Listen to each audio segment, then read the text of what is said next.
All right, folks, we apologize for that. Back up and live, and we've got quite a list of departures lining up.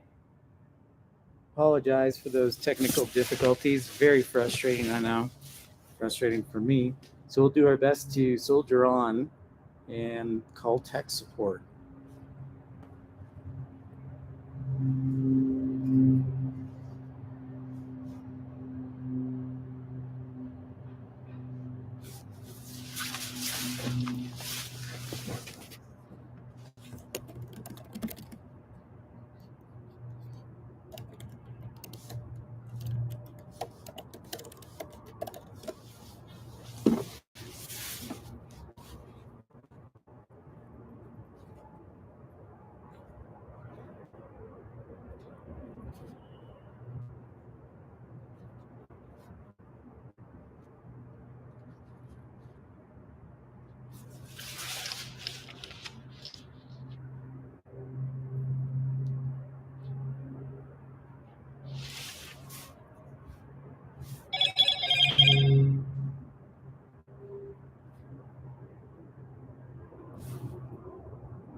Departures lining up, heading to the runway right now is Delta 3522 headed to Ontario, on Canada, California.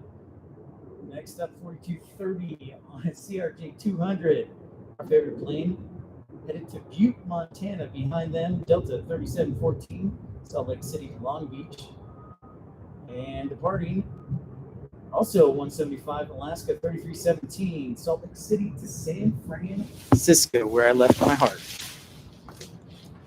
And also a good connection. So.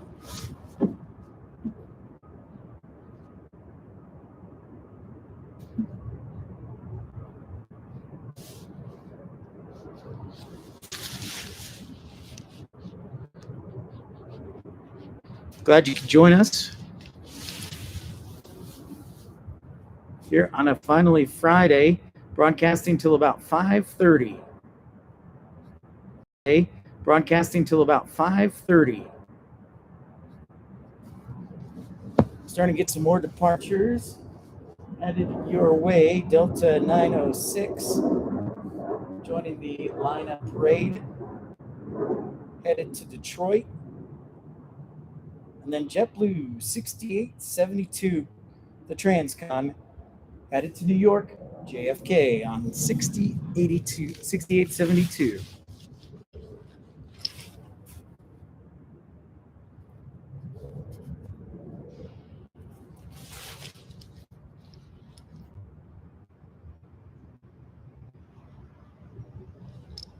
Glad to hear the mic sounds way better. Phew. Thanks, Eskier.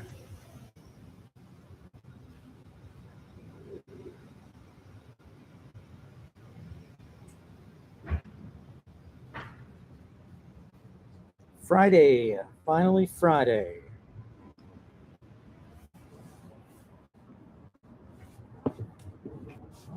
Watching that CRJ take off and about interruption where the stream got interrupted, and we had to shut down and restart. Sometimes that does happen, and we apologize for that. But we are on the air. 3714 beginning the takeoff run.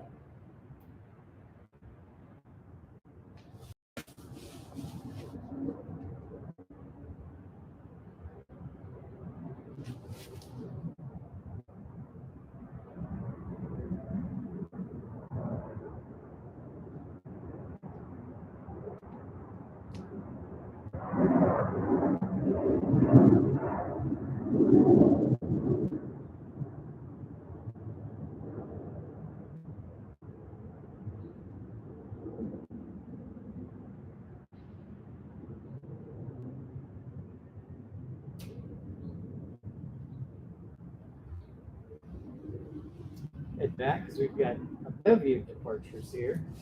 It's about 3:45 here locally, standard time, Mountain Standard Time, that is.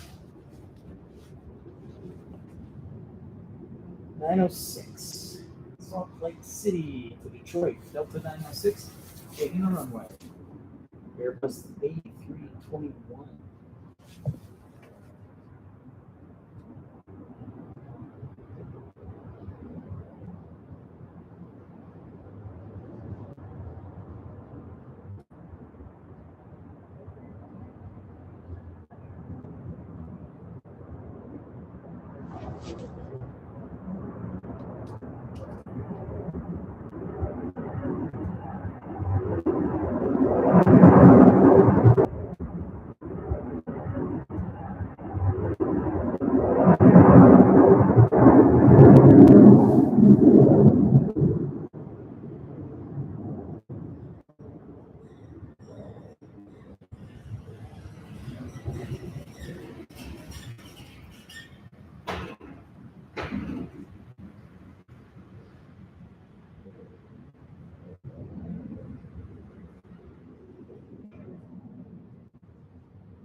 Busy Friday, folks. That's why we come here on a Friday. 3317 is next from Alaska Airlines, headed from Salt Lake City to San Francisco on a 175 and Riviera 175.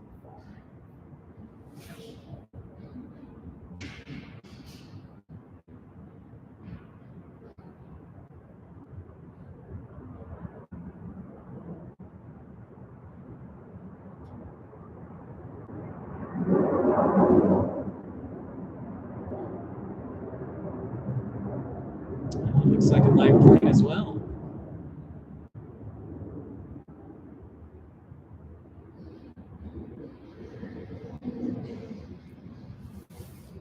Maybe you can find my heart when I left it in San Francisco. Thank you.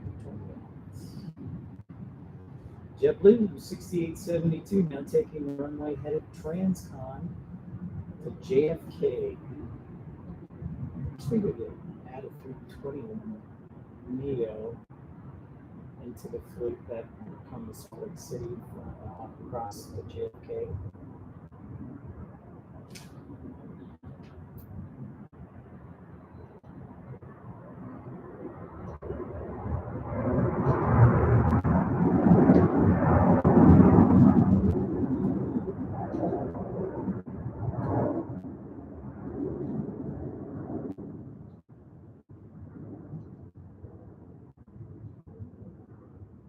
Broadcasting live from Salt Lake City International Airport. You're looking at 6872 JetBlue, Salt Lake City to JFK in New York City.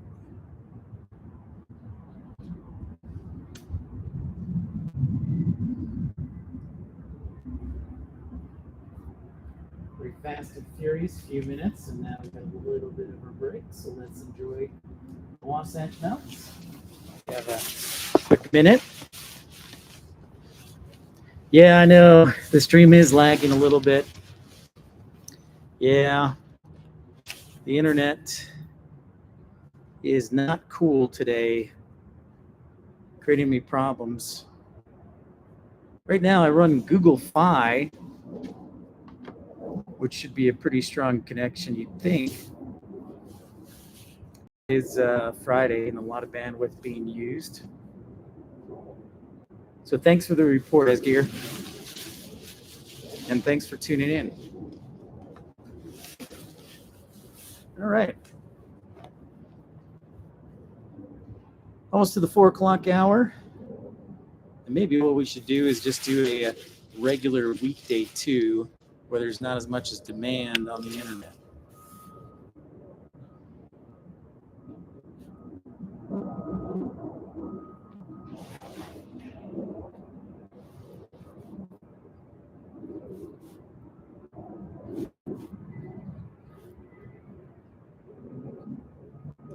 As we approach the top of the hour, we'll give you some more arrival updates on what we expect to come into Salt Lake City in the next hour.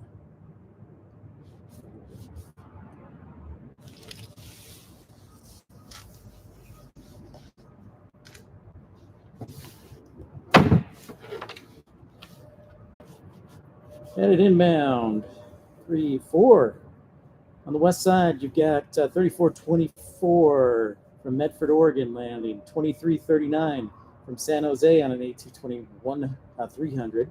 And Southwest, 2176 landing and 737 700. Now, inbound on the east side, should expect to see United Express 5715 from Denver on a 175 arriving. Also, about to take off and head towards the runway is JetBlue, another JetBlue. We just had 16802, another A320 that is going across to Orlando,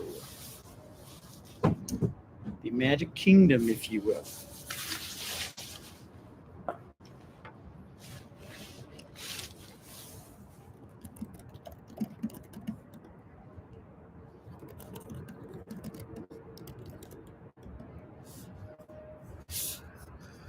If you know somebody who loves plane spotting and loves it live, you should share this with them. And thanks for the likes.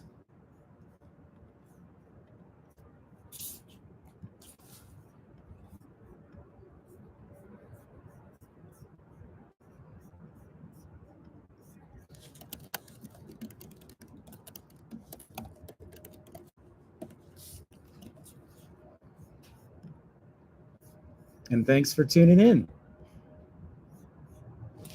We'll catch that JetBlue on a 320.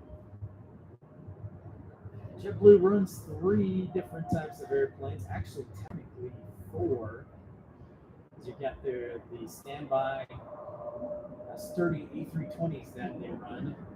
Then they also run the A321s and the A321neos. NEO stands for new engine option.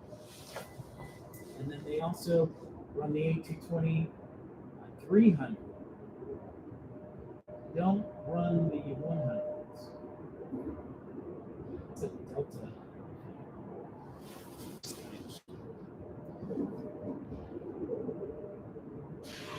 Foreground, in the background, you'll see United Express flight arriving on runway 35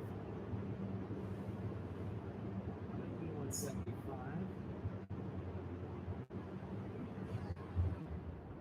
And JetBlue begins their takeoff.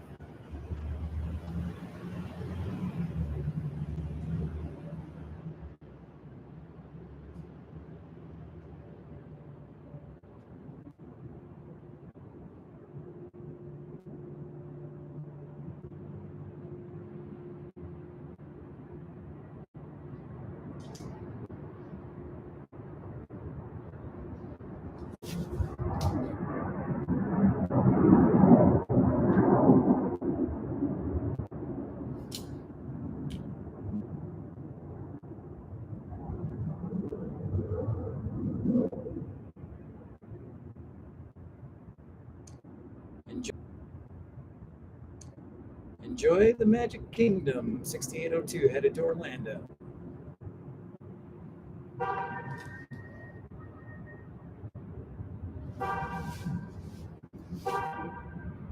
Again, we expect a lot of departures being Friday in the rush hour in the afternoon. So we got another lineup coming, another rush. It looks like all Delta rush about 5 or 6 planes. Thanks for joining us today. Pip here, as always. Apologize for the technical glitch. We'll work through it. It's just a process. But I'm pumped to be here. It's a beautiful day. Like last week when we were here, there was an inversion, and it was hard to see the mountains and the skyscraper. So it's a great view today. Departing on runway 34 left, Delta 905 on an A321 headed to the busiest airport in the world, Atlanta.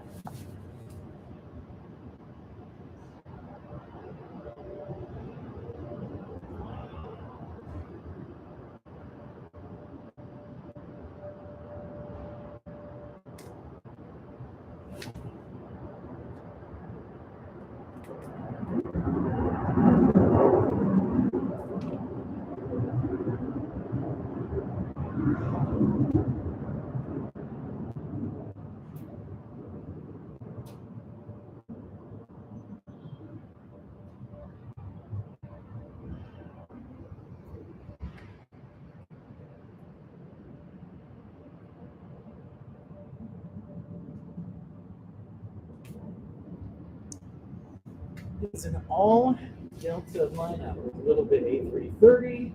You got some E175s, A220 right there.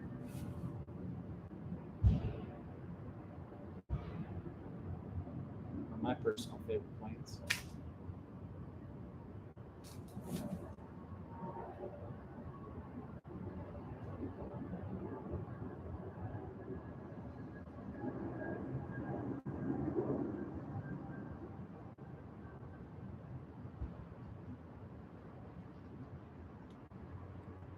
Off she goes.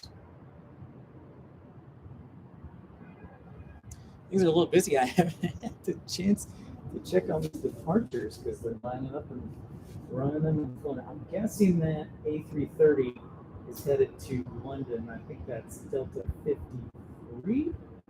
Could be Paris. Let's take a look. I do want to check. We have another E175 in the lineup.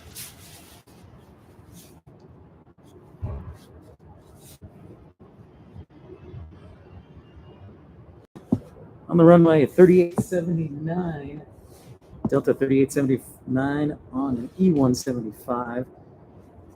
And it's an A319 headed to Jackson Hole, Wyoming on 2837. A22100 next in line, departing to Spokane. Golf, Echo Golf are the ICAO letters for Spokane. And then that A330 is in fact headed to Paris, Delta 220. And last in line is Delta Connection 3508, headed to Tucson. Thanks for joining us today.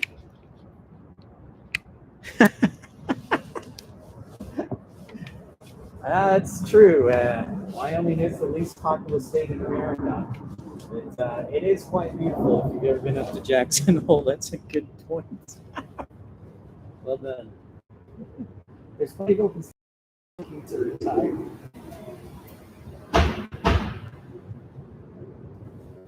There's A319. Headed to Jackson. There's A319. Headed to Jackson. Actually looking at maybe going up there and doing some plane spawning. I don't know if I could get good enough connection out there to do live. But it's fun. It's a short runway. It's entertaining. And it's got beautiful scenery like here.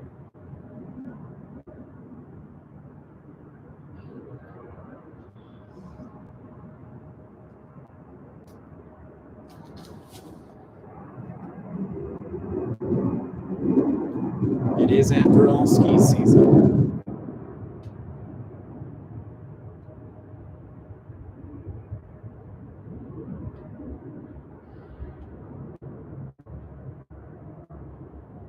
Sit back there and see big old bird A330 900 getting ready to depart. The A220 is headed to Spokane, Washington. About an hour and 30-minute flight, not too far. An hour and 30-minute flight, not too far. 600 miles or so to drive up to Spokane from Salt Lake City.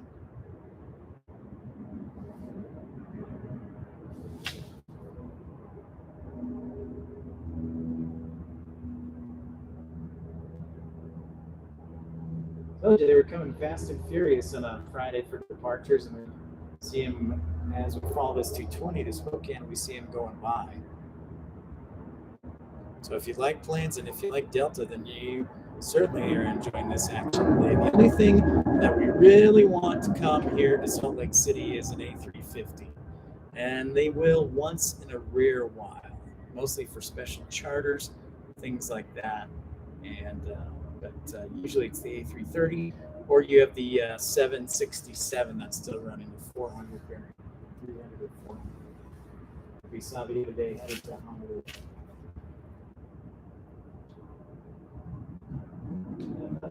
Looks like Mesa Flight, Mesa Airlines from Phoenix. Airlines from Phoenix, the regional carrier for American Airlines, and there is the Delta 220 A330-900. Let's enjoy the park.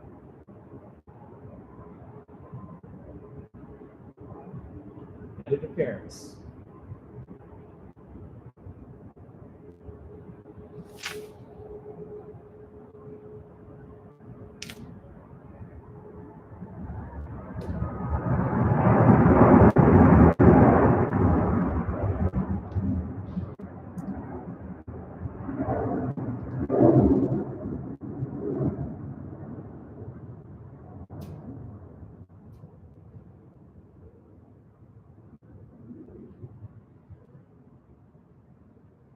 So graceful as it hits the sky.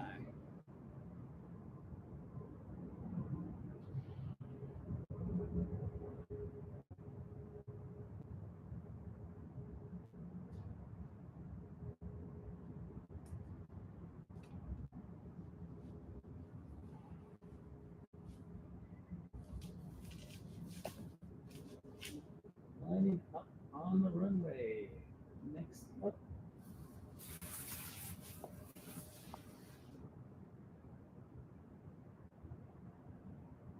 Delta 1094 and a 737-900. Meanwhile, we have an arrival. It's like a 737-800.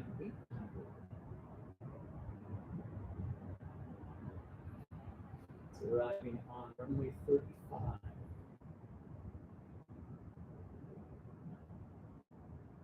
It isn't a white body. It's sometimes tough for me to tell.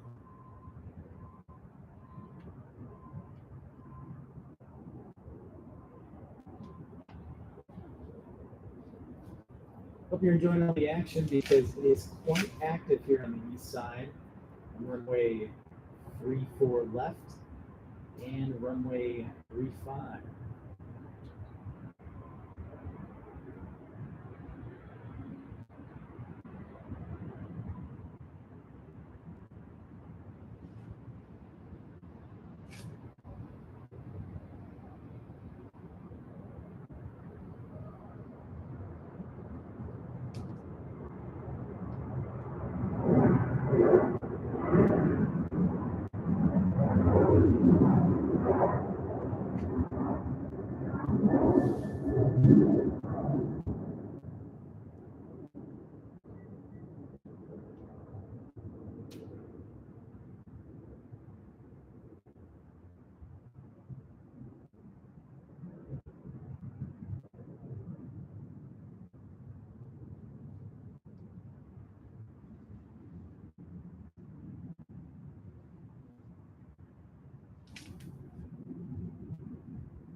Oh, look at that little bitty plane. Get that 175, and it looks like a. What is that? You can name what that plane is. I'll give you $5. That one there's a Southwest 100. Yeah, absolutely. That's a really good question. And hello to you, DFW plane spotters. So the question in a busy day like today, Salt Lake City, they've got 2 runways for departures, both on the west and the east, even though they use a lot of it for the east. You may want to plan a little bit of extra, but in a lot of cases when we do flight planning, the part of the flight plan is already got taxi fuel calculated, so it's you as a dispatcher then to determine if you're going to actually add extra taxi fuel. In my 4 years of dispatching, when I've ever done a flight plan, the taxi fuel has already been included in the initial release. So as a dispatcher, it's just up to you to determine if you need to add extra taxi fuel. And that's a really good question because in some cases I have. So like on a Friday, yeah, you might want to maybe add an extra 5-10 minutes just for cushion, depending on what happens.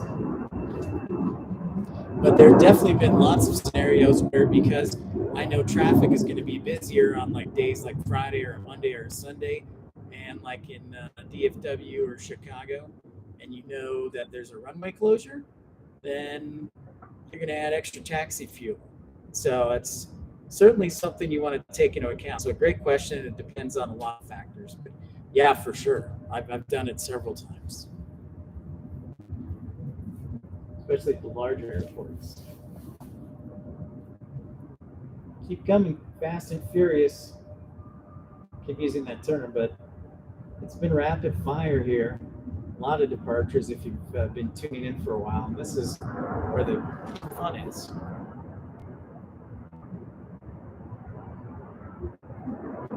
Follow one plane, then you go to another and another and another and another. That's how we like it here. That's good planes money right there.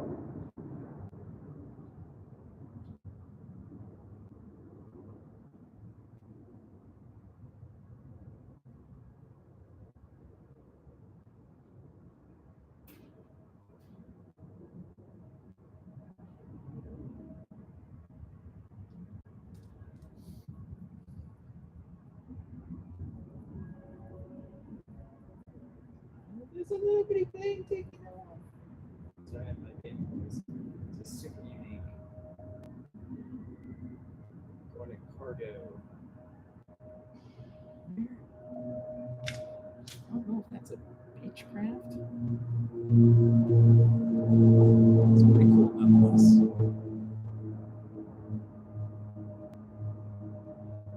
And the runway took like 2,500 feet to take off.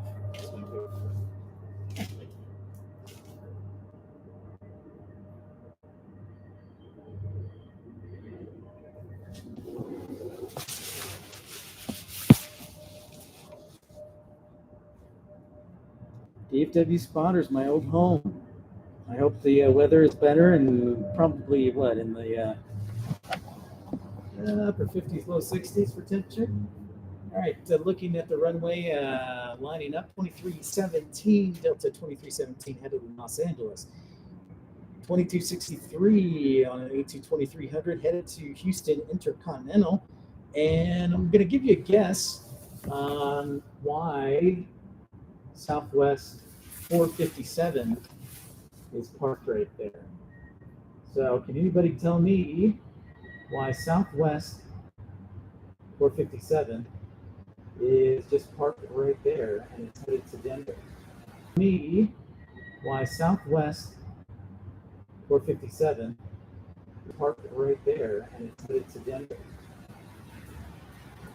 Anybody have any ideas? Add that in the chat. And I'll just keep the camera here running on this side for a second. Thanks so much for tuning in. This is Pip, by the way. Pip's Planespotting live from Salt Lake City International Airport. Those are the Wasatch Mountains in the background. And we will be here for just over another hour and a half. Maybe we may stick out till 6 o'clock. But I'll give you another minute to figure out why that Southwest plane is just parked there. Hello, Infidel Fireman. Good to see you. Welcome in. Thanks for saying hi. Love it. And feel free to ask any questions that you might have about Salt Lake or dispatching or aviation in general.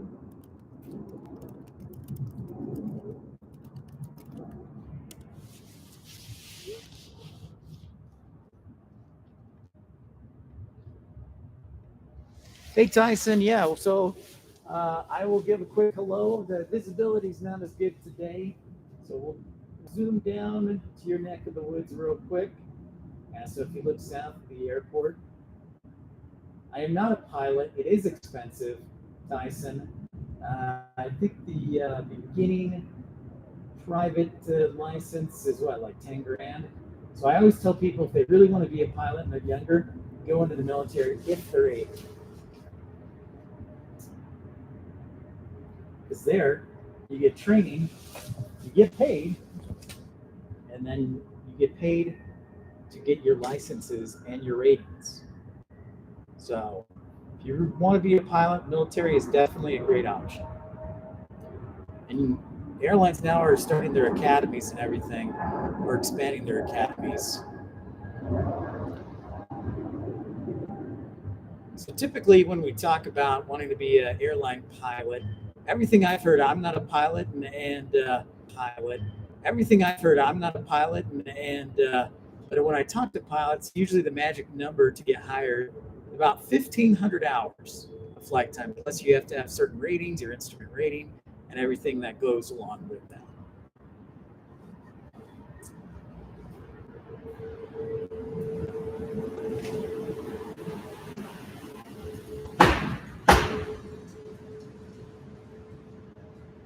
Yeah, it definitely is expensive to be a pilot. All right, so that Southwest plane that's just kind of sitting there in the background, even though it's going to Denver. So what happens is, as we get an arrival from Southwest, what happens typically, so a lot of these shorter hops like Las Vegas, Denver, things like that, what happens is ATC will hold them. I put them in the penalty box, but basically what they're doing is metering them. They can only handle so much traffic at a time. So these shorter arrivals, or flights like to Las Vegas and Denver, where we see them parked for a while. Basically, what's happening is ATC is metering them because they can only handle so many airplanes, and especially on a Friday like this. Last year, you talked about when do we put in fuel? Well, guess what? You know what? If I'm a dispatcher, that flight 609 headed to Denver, that would be a perfect opportunity to put the extra fuel on. So this is actually a perfect example. Nice, dude. I fought in a week. Good for you. Congratulations. It'll be a lot of fun. Just remember to, I know it can be overwhelming at first. I remember it was, but once you get the hang of things, it's just about understanding the basics about aviation. And then you get a whole nother, when you get hired by an airline, it's a whole different, and that's awesome. Say hi to, I hope Mark is still there. He's a Norwegian guy, super cool, but very cool. So thanks for everybody tuning in. Pip here, Planespotting live. And that Frontier flight, I wonder if that's headed to Denver too. We'll see if that flight is metered as well and put in the penalty box. So that one's going to Phoenix on an A320-200, A320 Neo. Thanks, bud. And looks like it's in the penalty box as well in Phoenix. So again, Fridays, great question earlier. Do you put fuel for days like these? Well, for those two flights, it's a perfect opportunity to put fuel in. Extra fuel for taxiing and metering delays on a peak flying day. Because ATC can only handle so much traffic, and that's why sometimes they'll sit there parked.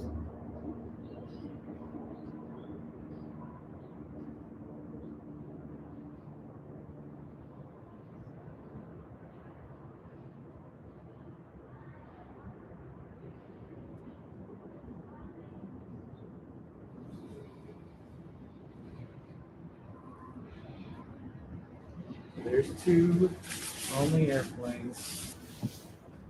Headed to Frontier's headed to Phoenix, and the Southwest plane is headed to Denver, and they're probably metered about 20 minutes in. So,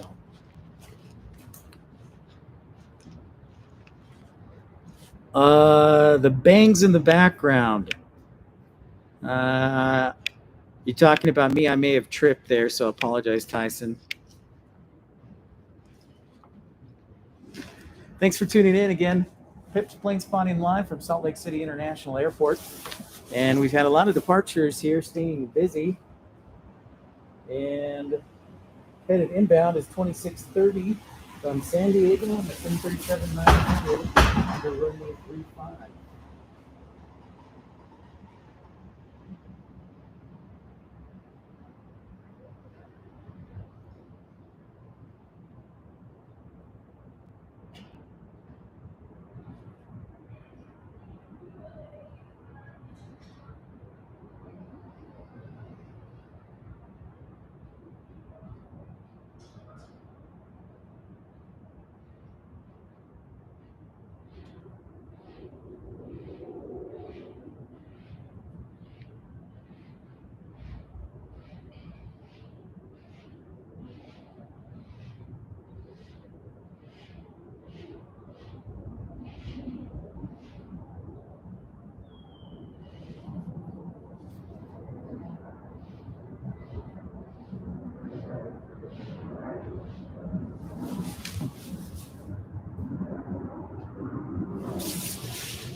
So yeah, eWins is definitely a good option. Um, However, if you've only gotten your license and haven't had the chance to do any dispatching period, I would recommend maybe holding off because I would probably, well, because the basic weather stuff, you may go to an airline that isn't even EWIN certified. So you just have to keep that in mind. So that's certainly up to you on what goes with that. So that's a good question.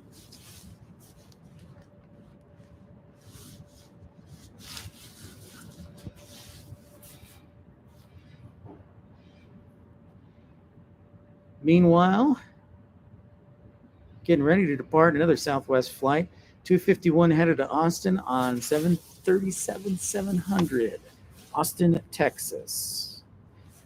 After this departure, I will answer your question, Infidel Fireman. I see it, and we'll be happy to answer it.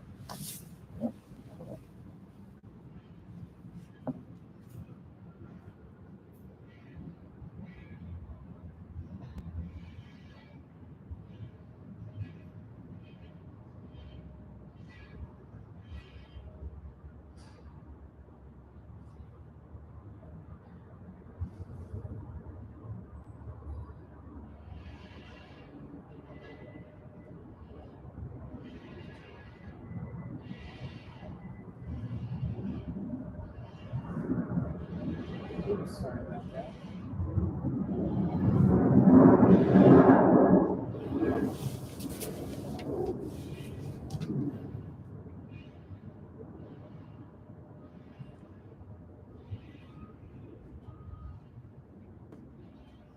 So that Southwest plane there has been in there for probably 15 minutes, waiting to get cleared from ATC into Denver. All right, so your question, Infidel Fireman, what's the hiring process like for the regionals for dispatchers? Do most have hiring fairs like Envoy, and after the initial hiring, is there training that the airlines put on? Great questions. Okay, so the first question, the hiring process for regionals. So obviously you'll apply online typically uh, when you get a chance to, and you'll send in your resume and everything. And when I did my first interview, let me get a little bit higher. When I did my first interview as a dispatcher, I they brought me in, they flew me in, and they asked me questions. There were two duty managers at the time, and so they were asking me questions about basics, about flight, about charts, about reading a METAR and reading a TAF, about federal regulations and things like that. So that was my experience.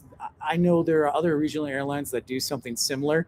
And then I've also heard of airlines just saying, hey, how's it going? Tell me about yourself and whatever. But for the most part, you'll have some technical component when you come in for an interview if they offer you an interview. Uh, the hiring fairs, so Envoy is pretty proactive, and I think that's partially because they're right. American owns them, and they're very proactive about it. I haven't seen a whole lot. When I went to IFOD, I went and did the course, and then one day they had a guy who represented a private 135 carrier out of Burbank, and they were doing at IFOD interviews that day, and so I did an interview for it. But obviously, I didn't get the job, and went to a regional where the pay was a little bit less.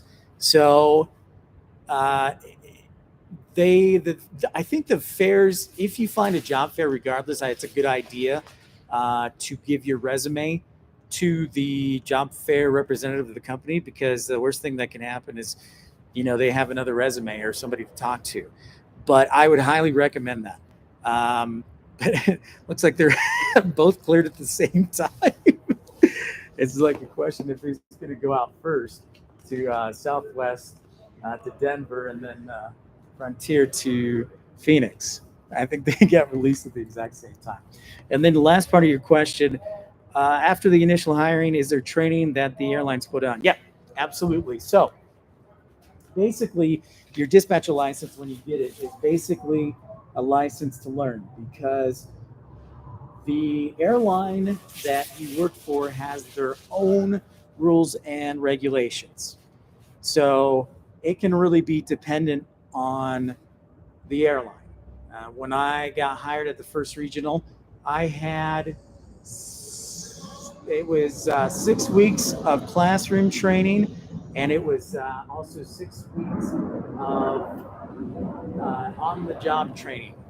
And so, basically, you will have to go through some portion of training, and also some portion of on-the-job training, just depending on how long. And then you have to do your comp check before you are allowed to legally dispatch a flight. You have to pass your comp check. So that involves typically another dispatcher who's been certified by the FAA as being able to comp check. They go through classes and such, and they will quiz you to make sure that you're proficient and that you can handle being a dispatcher. So I hope that answers a little bit about the process. But yeah, infidel firemen, there's definitely a lot of training, and then you have to go through recurrent training every year to maintain your license. So you can't be a dispatcher until you go through recurrent training each year. So you'll get taken off the floor and you'll go through recurrent training, and then you'll have to take a test and be certified depending on each airline's policies.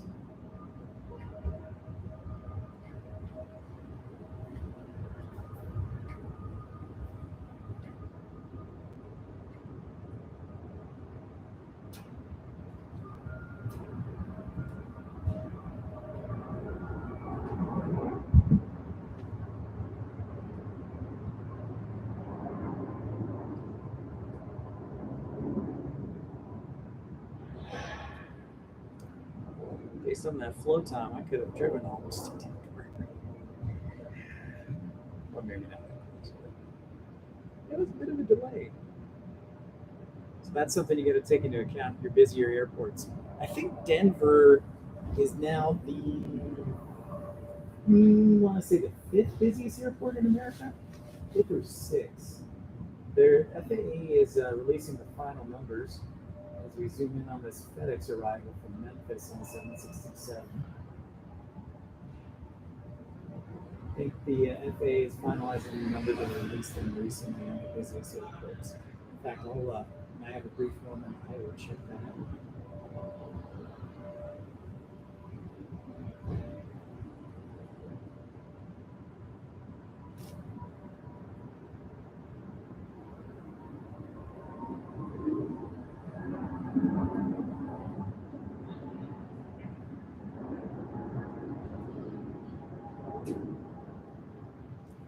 And Boeing's still making the 7067, especially for cargo operations.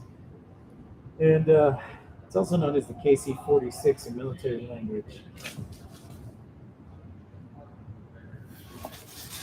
All right, getting ready to depart. Yeah, absolutely. Well, that's not nice. They didn't give you a ticket out here. Maybe they've cut back on spending.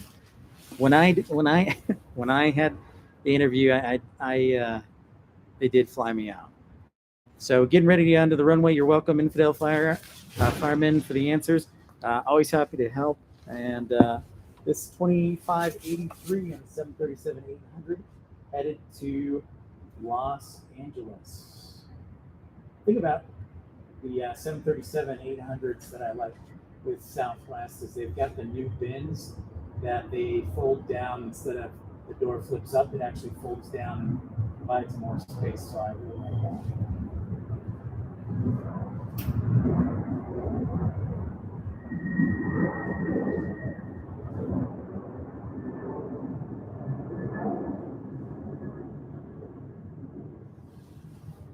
So back there in United flights. I really do like the new United paint scheme and livery.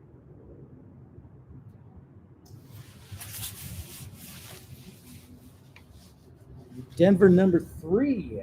Holy moly. This is A319 getting ready to depart for Chicago. Focus in on that. Can't believe Denver. Blows my mind.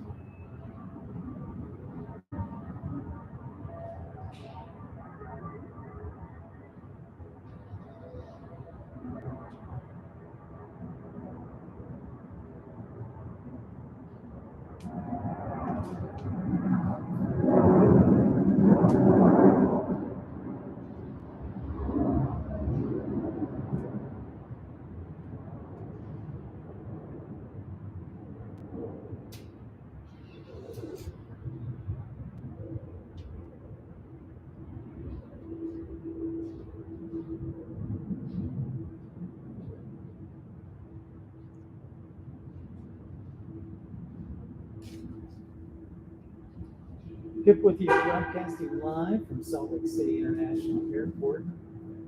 Glad you're joining me today.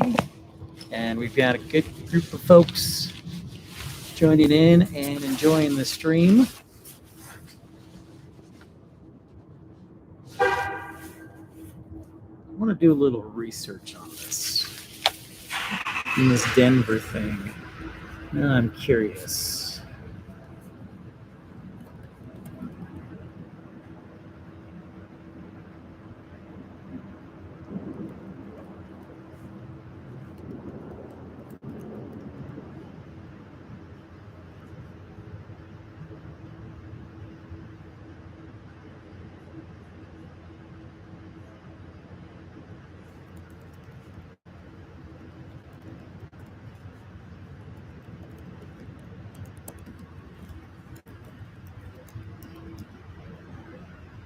Okay, so Denver.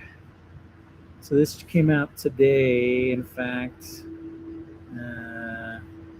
Denver, 69,286. Previously, Denver's busiest year was 69 million, so almost 70 million passengers. That's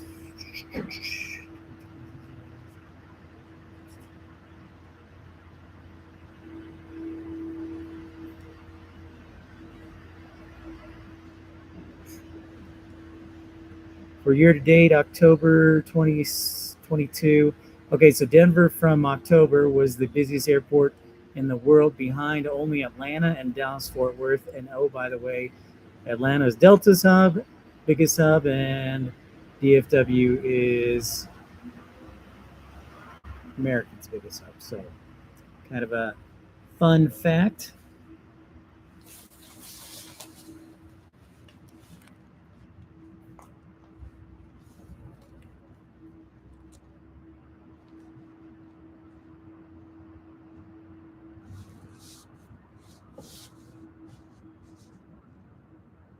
Pip's Planespotting, glad you could join us here for about another hour. Hopefully the battery will hold up.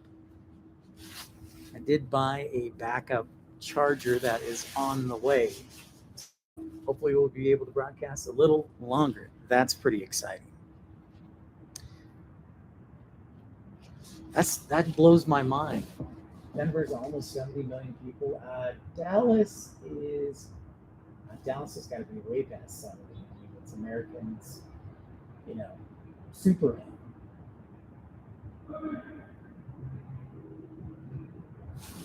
That's a fun tidbit for you.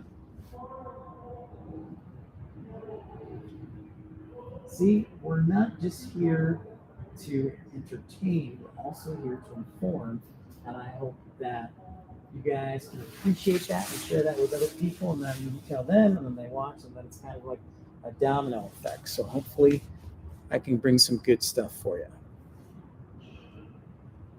A330 just passed by. That bad boy is headed to Amsterdam, Delta 56.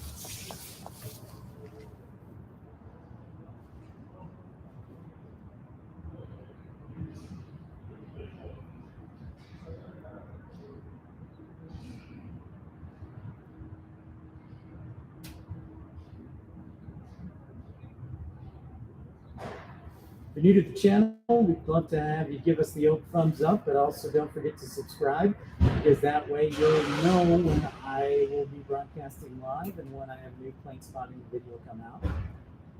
So we appreciate that. I would appreciate that. We, my silent partner, whoever that is, also appreciates it.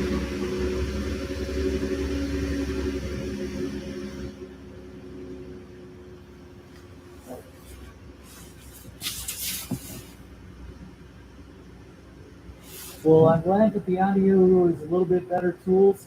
There is absolutely always room for improvement, and I think part of it too is just the bandwidth. Sometimes it gets compressed, so the audio is not quite as good, but we certainly try, and I try to have the best equipment. I have a Bose broadcasting headset that I'm working here, so hopefully that will give me a few points and do some good.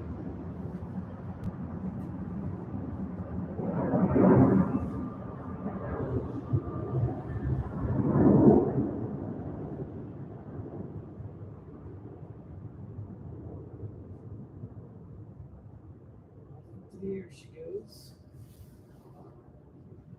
And 1 minute. Let's enjoy the view of Salt Lake City and the mountains in the back.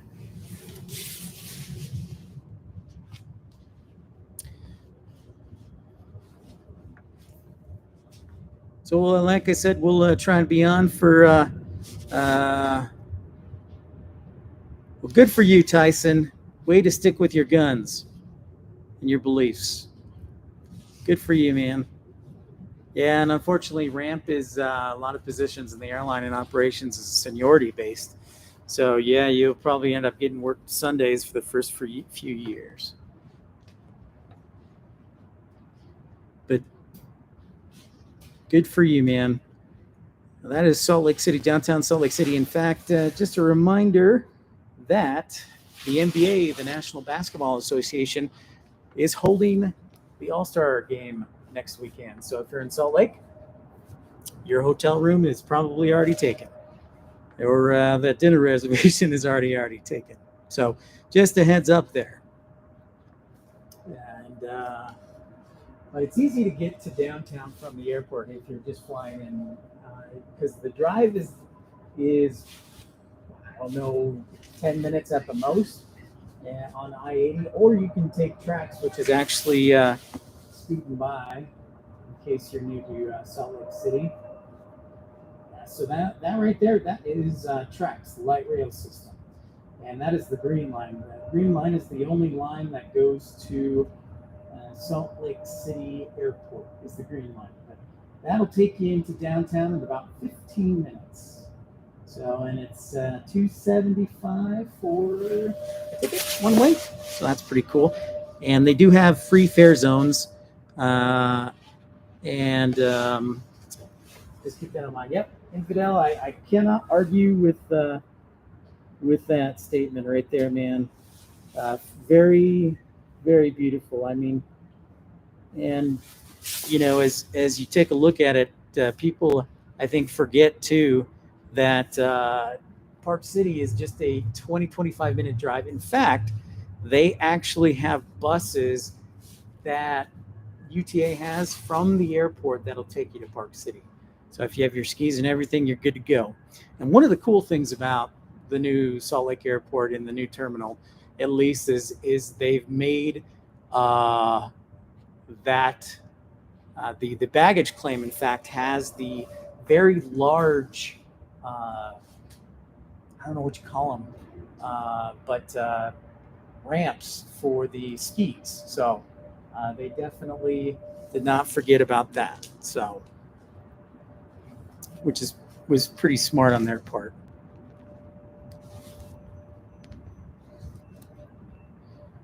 Pip here on a Friday. Hoping we can. I think, you know what? I may just do that. I may just head to In-N-Out. I actually was in LA about a month ago. In fact, let me pull up that video, Planespotting. I don't know if you saw it, But I have not done a live edition, and I know there are a lot of guys who do a live edition, but I haven't seen anybody over at In and Out do the live stream. So that is a good idea. I'm definitely going to take you up on that. So many places I want to go. Chicago, and where else? I got back from Vancouver a couple weeks ago, and that was really cool.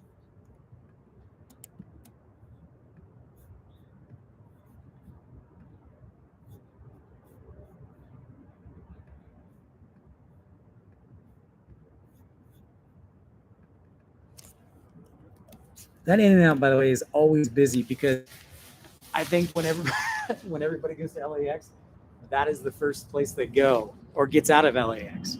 And the weather's always so nice. It's easy to grab a burger and just walk from the terminal. I can't tell you how many times I saw people just walk from the terminal to the apartment because Westchester, which is right by the airport, has all these apartments and homes. So it's really like a half a mile, about a mile walk to your apartment. Yeah, absolutely, Tools. San Diego is definitely a place I want to go. And you're exactly right. It is the busiest single runway airport in the nation. Second is, well, let's leave that for a little trivia. Does anybody know what the second busiest single runway airport in the nation is?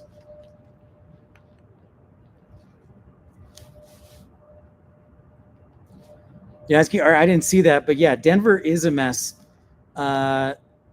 with thunderstorms. So that's interesting you bring that up. Denver's a mess, and also during the summertime, Chicago is a mess in the summertime. When you get thunderstorms, Tampa's the worst because they will shut it down for just any sort of remote threat of lightning or anything like that around the airport. So you end up holding over the Gulf for a while. So that's another good way to fuel. John Wayne, good guess, Tyson. Burbank actually has 2 runways, but John Wayne is a good guess. It's not MCO. The busiest is actually RSW, Fort Myers, Florida. Single runway operation there. Just stands behind San Diego. But I would guess, Tyson, that John Wayne, Orange County, is probably the 3rd busiest single runway. For sure, the shortest runway. When you land there, it's hit the brakes immediately. The runway at John Wayne, it can't go anywhere because 405 is on one side, and then on the other side of the airport, it's like run hotel or golf course. So it's 5,700 feet is John Wayne's runway, which is pretty insane. So it's short. It's very short. So when you land there, if you ever do, make sure you wear your seatbelt. A little bit of lull in the action here. Let's see what's happening as we get towards the top of the hour, 5 o'clock, and hold out for a little more battery life. I think what it is, too, is my computer does not like the cold. So maybe I'll have to make it a sleeve or a little sweater. And then bring that back up and charge the old laptop. But good guesses, guys. All right, so lighter on the arrival side here as we get towards 5:30. This is usually where there's a little bit of a lull, but we are expecting, hopefully we can hold out for Spirit 1790 from Orlando. Also, Denver 4661, United's 4661 from Denver on a 175, and also, that's pretty cool. That's very cool. Like growing up in Lenox, very cool. right over your head. Yeah, that would be fun. Looks like everything else landed here, most of it on the west side. So you kind of get a feel for the operation in Salt Lake City. You see a lot of arrivals, typically on the west side in the afternoon, and then departures. But then on the west side, you get a lot of. If the traffic's from the west, you typically will land on the west side of the airport on runway 34 left. If you are coming from the east, you'll typically land on 34 right or runway 35. Now there's a beauty, an all black Gulfstream. I have seen this at Salt Lake before, so I don't know if somebody's stationed here or this is where they keep the airplane or if they really, really like to go skiing. So I've seen this before on another. That is a Gulfstream Nuclear G5 or G6.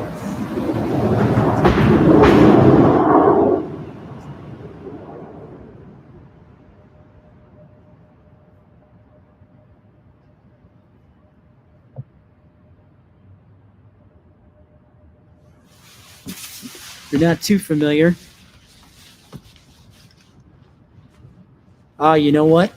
I will definitely consider Van Nuys. And it's so close to LA, LAX. Yeah, that's a great recommendation. Very busy. Isn't it like the busiest corporate or general aviation airport in the nation, Tools? I want to say it's that or Scottsdale. They're both right up there. But I will definitely have to check out Van Nuys when I'm in LA and get that good vantage point for sure. Thanks for the recommendation. You know, the toughest thing, honestly, if I come to LA, is not being from LA because renting a car is expensive, gas is expensive, getting anywhere is expensive. But maybe I can Uber to Van Nuys and it won't be that expensive. But that was the biggest thing is always like, well, I got to rent a car and they're building the new rental car facility. And so it's like, I don't know if I can afford that or not. But I will definitely do Van Nuys. I'm taking notes. San Diego, Van Nuys. We'll do some live there. Coming out of the runway, Delta 3751, Salt Lake City to Albuquerque. I've been there, so if you want to look in my Planespotting folder, you'll see Albuquerque on there, which is cool. It also doubles as Kirtland Air Force Base, so it's got a super long runway. I think the main runway is 13,000 feet, which is pretty good length. The longest runway in Salt Lake is the one you're looking at. No, it's the one 34 left, I believe is the longest, just over 11,000 feet. And speaking of runways, anybody know what airport has the longest runway in the nation?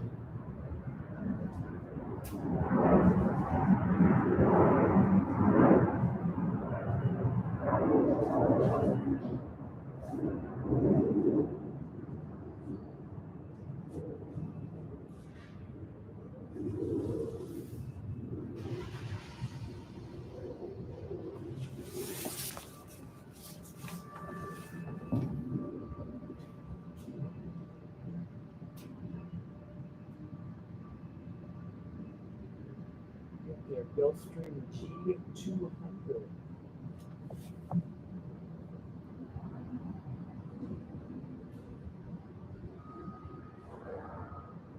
Gulfstream engines have like that power sound like you would hear on the old MD-80 series with the Super 82. You knew it was a big, powerful jet that was taking off.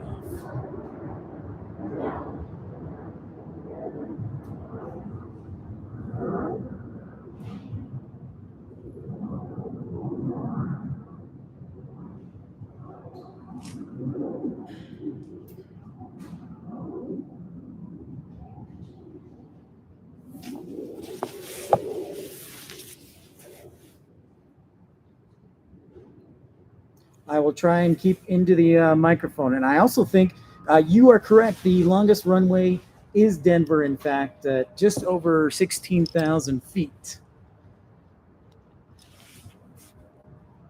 I will try and keep focused on the microphone, put it a little bit closer. I do have to confess, tools, that being a little cold, I actually have a beanie on right now. So I have my headset over my beanie. So usually the mic will be a little bit closer. And so I apologize for that. But I will do my best as the temperatures get warmer. And hey, if I'm coming to Van Nuys, I definitely do not need a beanie. But yeah, Denver is the longest runway at a little over 16,000 feet. And I don't want to give too much away because I'd like to do a video on it in Denver, but it has to do with the altitude. And so if you know anything about aviation, altitude and aviation, and why you need a long runway, those will add up.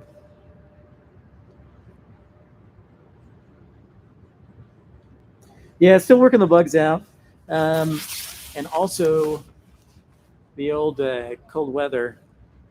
I just keep thinking one day it's not going to be cold, but it's still in the upper 30s. And for some reason, I don't know if there's any truth to this, but it feels way colder on the fifth floor of the parking garage than on ground. And it also could be because there's no sunlight where I'm at. So just another little nuanced things. It's tough for me to type too in the weather. So, all right. So I've got about 15% battery life here. Let's see what we can do. So I thought I wouldn't need it because I got a full charge, and now I'm down to 15% after 2 hours. So if you're get yourself a MacBook Pro, take notes because it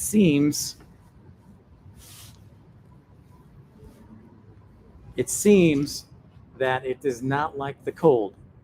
So if anybody wants to sew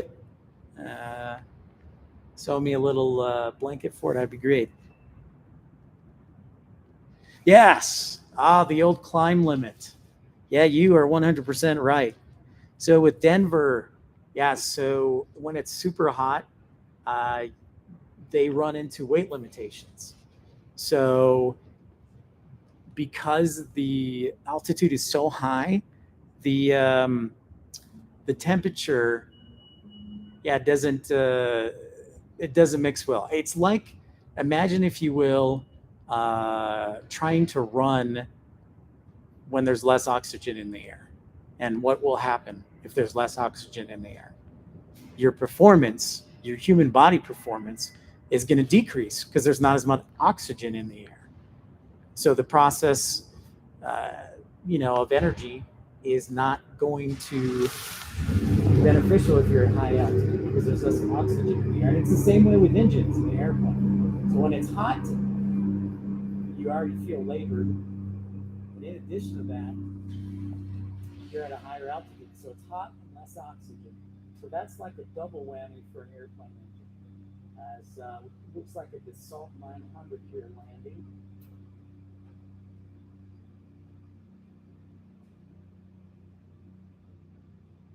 The engine private jet. Really, Dassault has a major facility in Little Rock. By the way, Gulfstream, the operations for the U.S. is in Savannah, Georgia.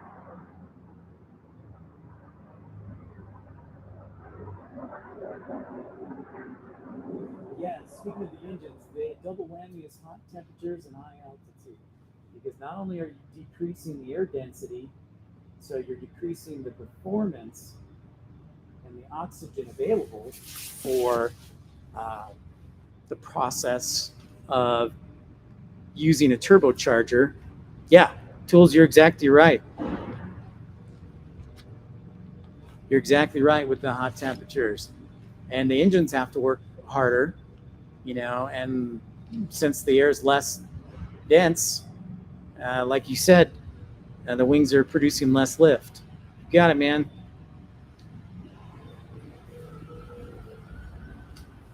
I always imagine myself like running in high altitude and hot temperatures and what would happen in that situation. And it's not good. It's not good. I work out, but I'm definitely not a runner. And if I'm in high altitude and hot temperature, I get exhausted. It does not work very well. All right, folks. So it looks like you can, I want to show you something kind of interesting. You can tell Friday's the busiest day because here we have Salt Lake, and this is all the inbound traffic to pick people up. The departures is the upper level. Look at all these people trying to pick people up. It's definitely as it wind things down here. I don't know if I'm going to get all the way to 5:30. Like I said, tools, I'm getting some of the kinks out, and I know that I can probably get away with 2 hours in the cold temperature. So we'll make our broadcast for about 2 hours. I just, the more action I can give you, the better. But for right now, we'll do 2 hours. So our next broadcast will be 2 hours. And if you haven't subscribed, folks, if you're new, thank you so much for tuning in. It is Pip's Planespotting. Subscribe. And what I'm going to try and like to do is I like to do a little quick 30-second video before the night before, so that you're aware. And then typically 2 to 4 hours before the actual event, I'll do another video and post it on YouTube just as a reminder. Hey, come join me live. So if you're new, subscribe so you are aware. If this is something that you enjoy and like, it's really cathartic for me. And I really appreciate all you guys who are tuning in. Tools, Espear, Tyson, Infidel Fireman, Cindy, all of you. Thanks for tuning in and joining us and asking great questions and good conversation. We've learned a lot today. I mean, we found out that Denver was the busiest airport from October through now, through the end of the year. We also learned that San Diego is the busiest single runway operation in the nation.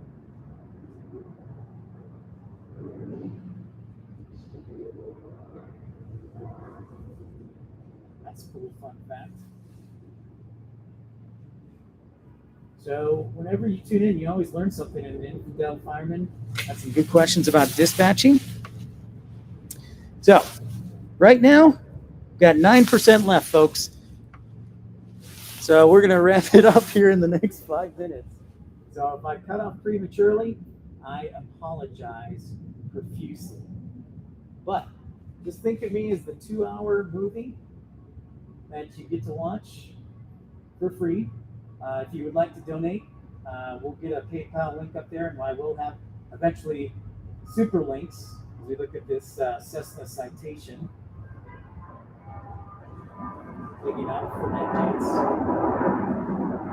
But if you would like to donate to the channel, we'll eventually have that. For now, you get a free movie every couple of days. I think that's pretty cool. And some knowledge.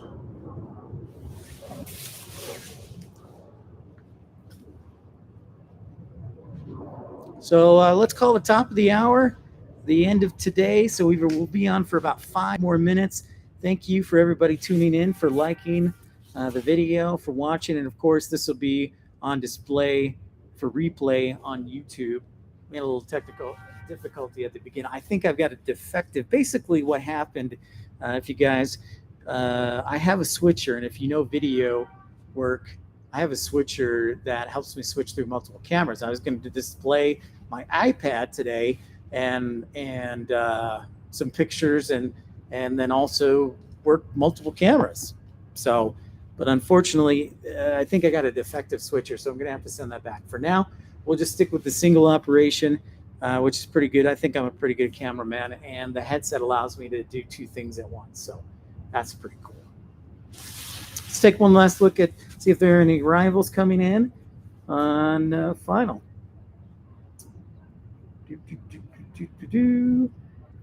All right, so it looks like just as we saw that United Express take off to Denver, we have a United Express coming in from Denver and should be on the ground in less than 5 minutes. So that'll be our last one until we broadcast again find out. I might do Sunday, depending on the weather. So let's take a look at the weather.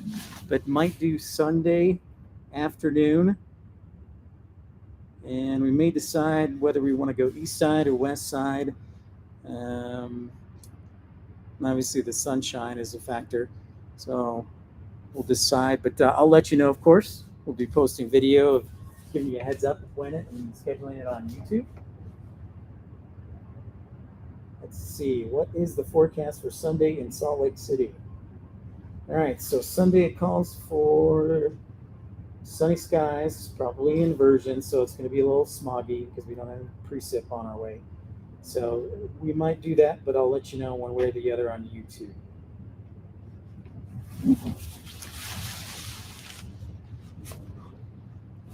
Good turnout today on a Friday because I know it's busy on a Friday. You get a lot of things to do, and it's into the weekend.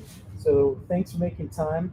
Maybe we'll do it a little bit earlier, so if you're still at work, you can enjoy it the last few hours.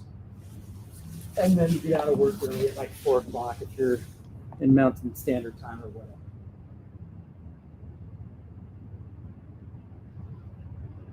But it's been awesome the past week doing this, and it means a lot, and that you guys tune in and love it. If you're new here, subscribe, like, be a friend, talk. Great questions today by everybody, and that's what we want here. We want a good, lively discussion and to be entertained and informed.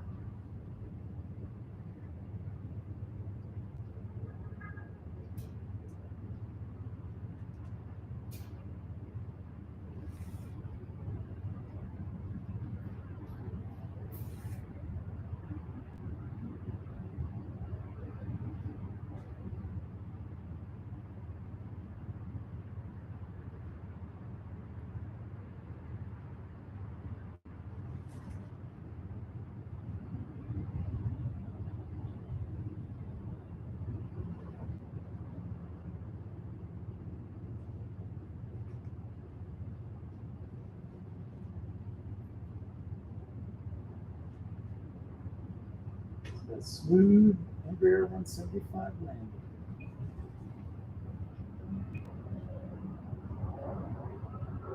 We will say goodbye to that. And let's get one last view of the beautiful Salt Lake landscape as we look at downtown Salt Lake. So,